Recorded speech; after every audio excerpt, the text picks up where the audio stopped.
我们一起抓住林天青。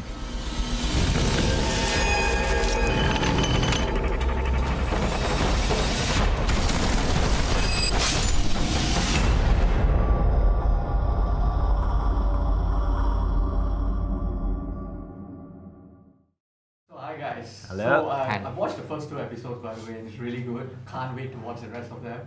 So before I get to some of the meatier questions, I guess I want to get a feel of the team dynamics, right? So if you look at a lot of major TV series like in a global scale, like for example Game of Thrones or even like Breaking Bad, the showrunner is also, his job is also like, he's basically the visionary of the whole thing, right? And he's also usually like the lead writer of it all. So when you look at either Vince Gilligan or like Benioff and Weiss and all that. But I think the dynamics here is a little different because you all have Kai Wu is a different writer and you are a showrunner. So how does all of that, how does the pieces come together, and like what exactly is the showrunner's role in this?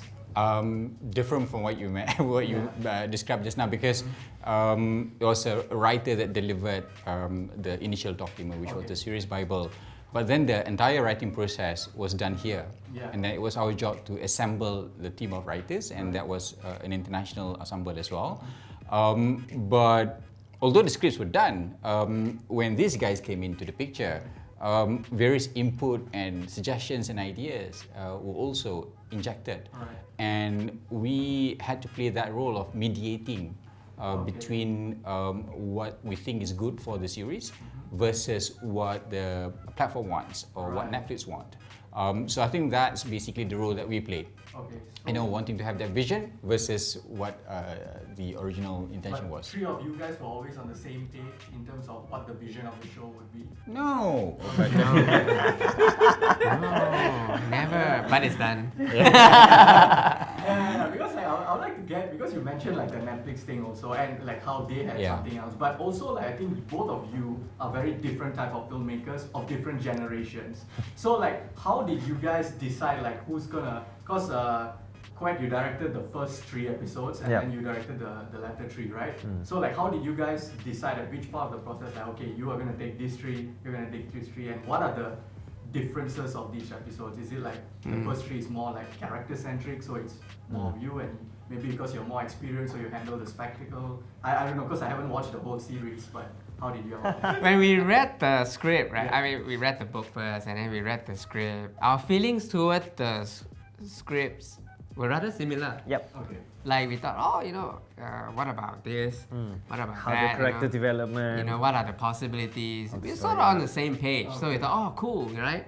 And we engaged very early on with the cinematographer that we both are quite familiar with. So he would shoot all 6 episodes. So in terms of style, we knew that, okay, we're not worried anymore. I think in terms of the division of the episodes, I'm doing 1, 2, 3 and he's doing 4, 5, 6. 1, 2, 3 being more in the real world. 4, 5, 6 being a little bit more in the netherworld. Yeah, the other world, because I've been there. But because he's been there. But to be honest, I would think that if we split it in a different way, say I do 1, 3, 5 and he do 2, 4, 6, it will still work. It will still work, Because like you said, the cinematographer is the same, so like even when it comes to lighting, colors, and all that, it's pretty Also, much we are location based when we shoot. So sometimes he shoots in the morning, I come in later.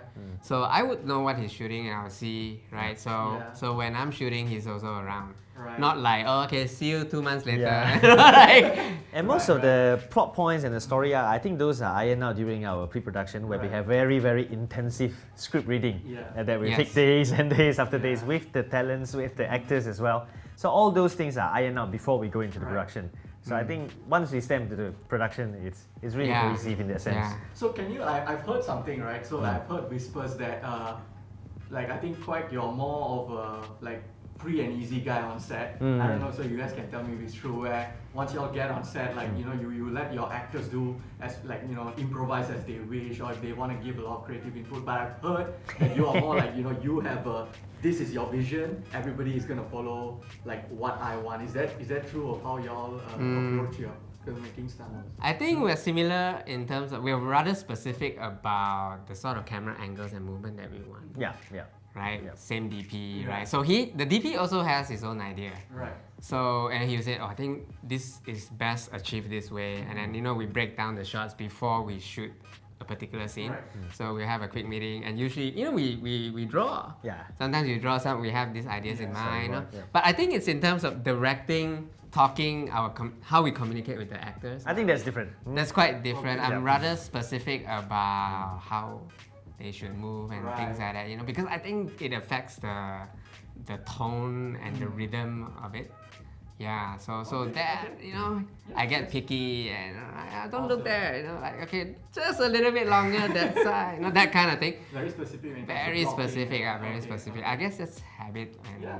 And then I have the habit of saying, okay, the first one, let's see what you do. Right. Let's pick from there. Okay. So sometimes maybe, when you do it, the exact 3 seconds that I need is perfect. So Right. there's no ticks needed, Very specific in the edit sense for me. Yeah. So let's go to the scripting process of this, right? So in a press conference, I think the author mentioned that there are some changes from the series, like from the book to the series, right? And I think that's what a good adaptation needs. But why did y'all specifically decide? Because we can't spoil anything, of course. But like, what were the specific why did y'all decide to make specific changes? And when you guys were making these changes, did y'all always have the essence of the book at the back of your mind? I think that's the starting point. The starting point is what's the soul of the book, what are the key elements, what are the anchor points that we want to retain, and that would be an inspiration for us to expand into 6 episodes.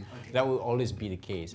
And then I think in the details, then our team would have to decide which specific elements would be better represented visually compared to the book. The book is hundreds of pages long, so obviously you are able to dive in deeper. Right. But we only have 6 episodes times X number of minutes. So I think that then determine or influence our decision to drop, adapt, or change elements from the book. Obviously, a reading experience is very different from a visual experience. For sure. The tone of the book, the atmosphere, is rather melancholic, which is nice. Yes. But you don't want to have that throughout 6 episodes. It will be tough on the audience. We don't want to make it so somber. But so very early on, we decided that it would be useful, Okay. rather exciting. entertaining. Right. We didn't mind that, but we never stayed far from the main character. The theme. Like, this is about a girl who's able to make choices for herself. Don't want things to be imposed upon her. Like. She wants that individual freedom, and yet balancing that and her sense of duty toward her family, that sort of stuff. Those will be the same. Got one thing I wanted to ask both of you, because it's not easy to get both of y'all in the same room, right? And Quite easy, right?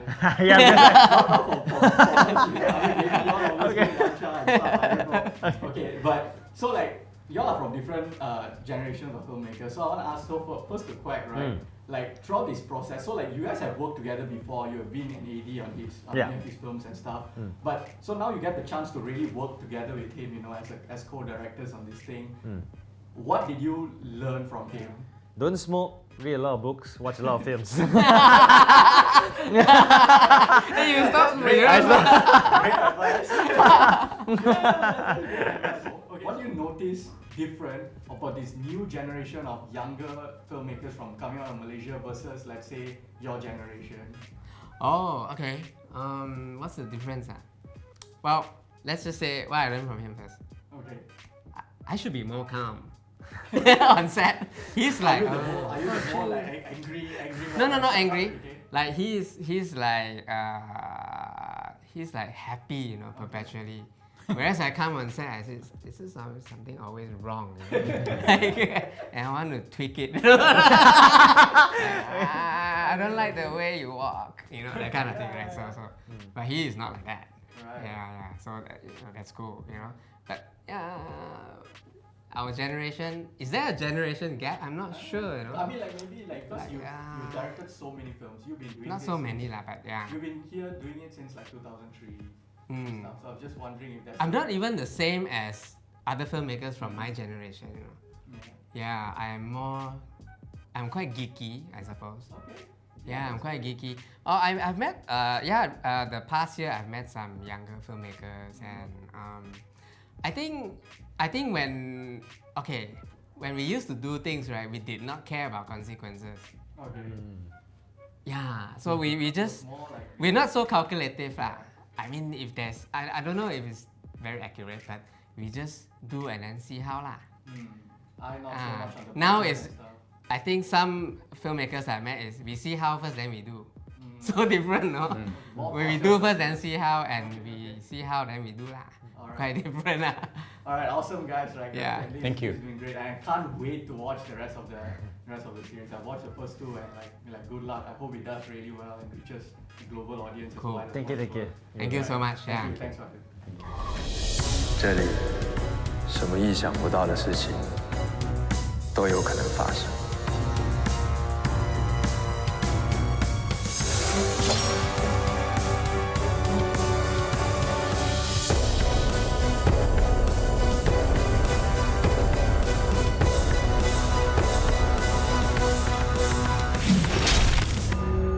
欢迎来到我的王国。